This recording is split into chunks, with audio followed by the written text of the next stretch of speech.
So to come back, how does deoxyglucose measure glucose metabolism?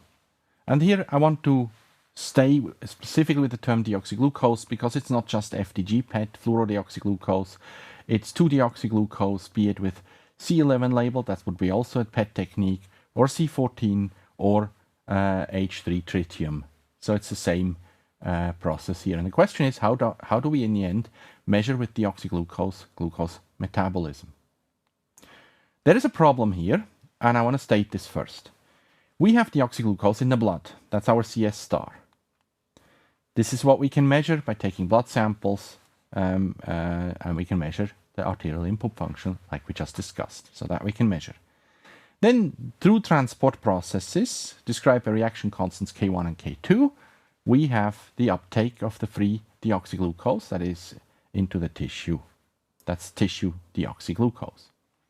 And finally, we have the metabolic rate of glucose consumption that produces in the tissue the deoxyglucose 6-phosphate. And this is what we measure with the imaging techniques, largely, with PET if it's FDG. In our voxel measurement, and this is here, the problem is this is what we are essentially measuring.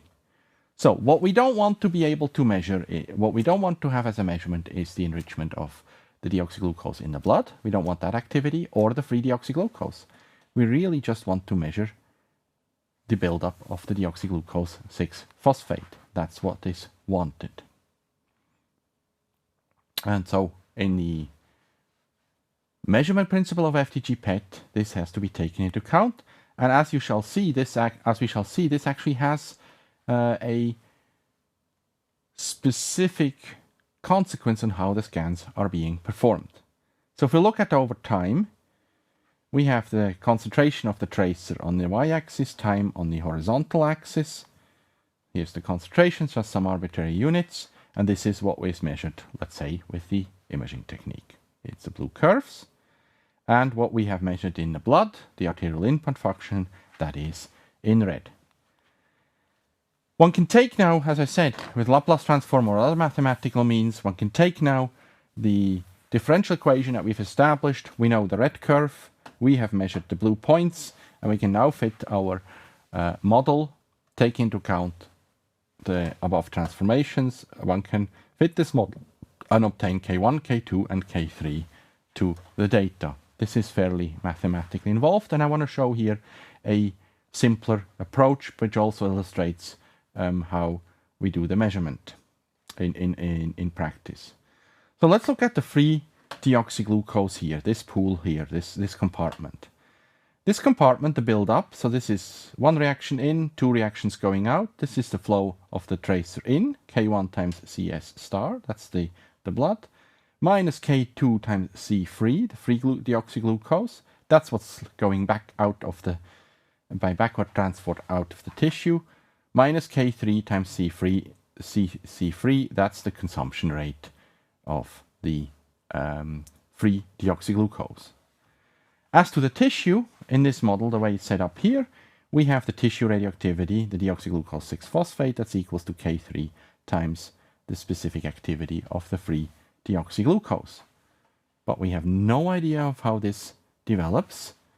We can solve this differential equation here. If we know the free tissue deoxyglucose concentration, then the radioactivity in the tissue is given times K3 times the integral of the free deoxyglucose concentration over time.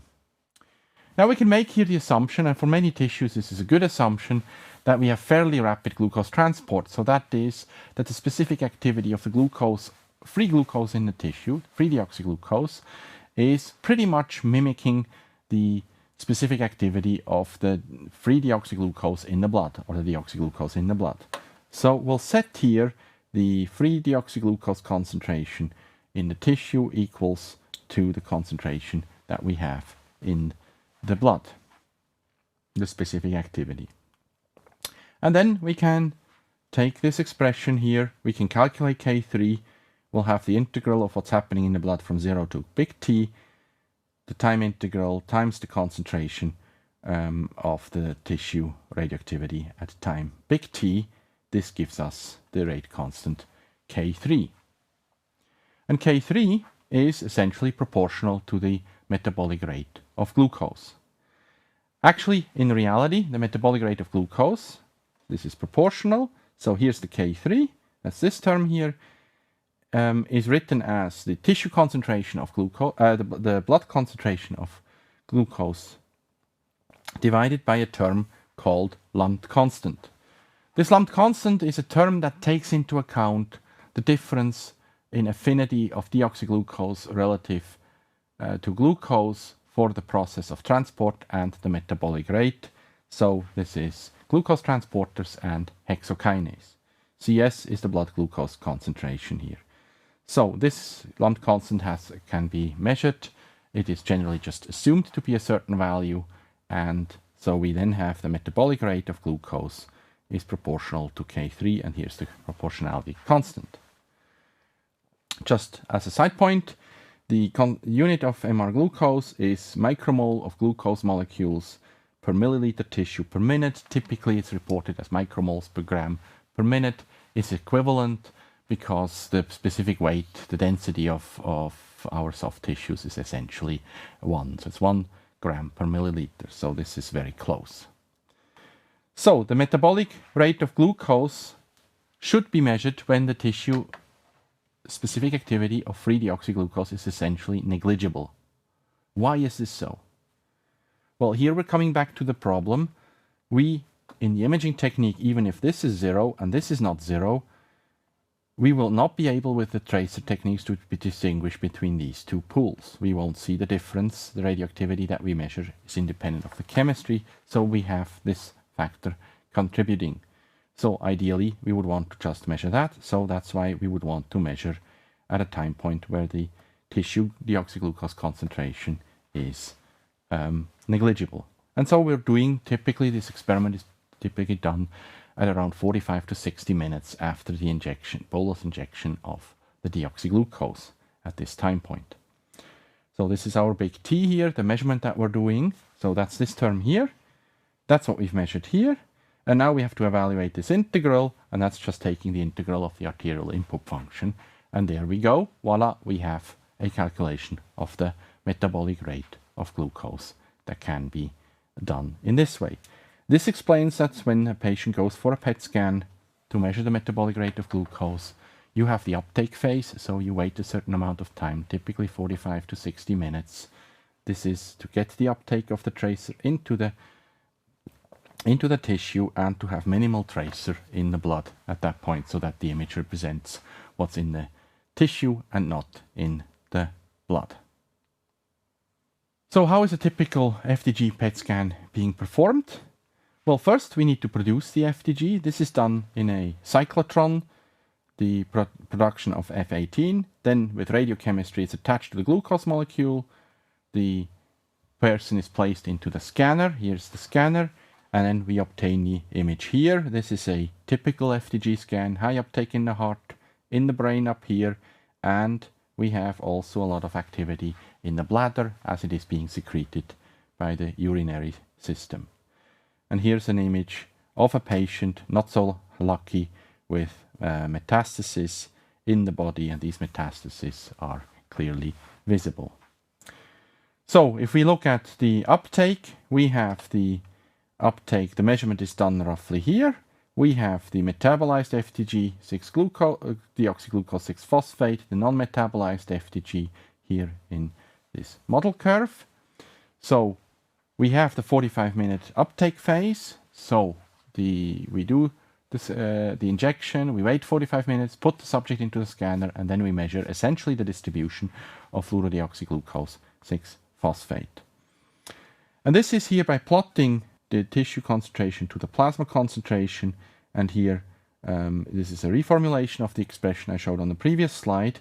This linearizes in these Patak plots, linearizes at different times big T the measurement, and we can see here that there is a increase in tissue radioactivity in white matter that is less than in gray matter, and that's a direct experimental demonstration of higher metabolic rate of glucose here in the brain for gray matter being where the neurons are, the electrical firing, white matter, the connections between the neurons. And so if we look at PET scan, we get the raw values that are obtained with the modeling, such as the modeling that's done here or that I showed on the previous slide. One can calculate in the end, the local metabolic rate, cerebral metabolic rate of glucose. This is brain here. It is L stands for local. So this is just basically a way of saying that an image has been taken.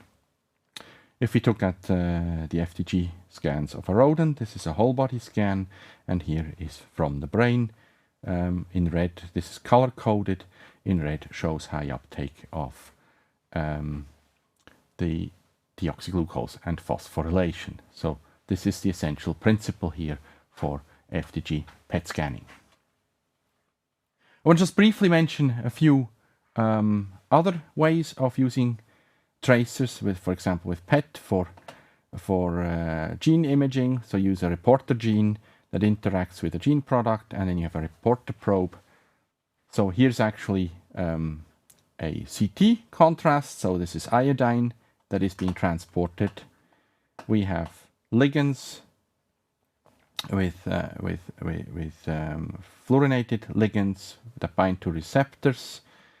We have substrates with fluorine contrast agents that are binding to these molecules. These are the reporter genes here, the herpes simplex virus family of reporter genes. And so with the binding of a specific ligand to that reporter gene that reports the activation of another gene, gene expression can be imaged, or the effect of therapy can be measured. Let's look briefly at another example. That's tumor metabolism and cell proliferation. The two examples I want to give is C11-methionine and fluoroethyltyrosine.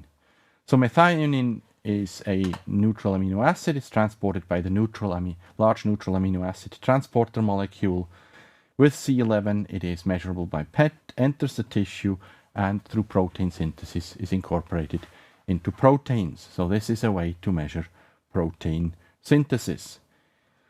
So fluoroethyltyrosine goes through the same transporter and is then entered into the cell, but because it is complex with fluoroethyl, it's chemically modified. It will, just like fluorodeoxyglucose, be stuck in the cell. So what we can image here is the uptake of fluoroethyltyrosine, and that's been found to be a good marker of cell proliferation.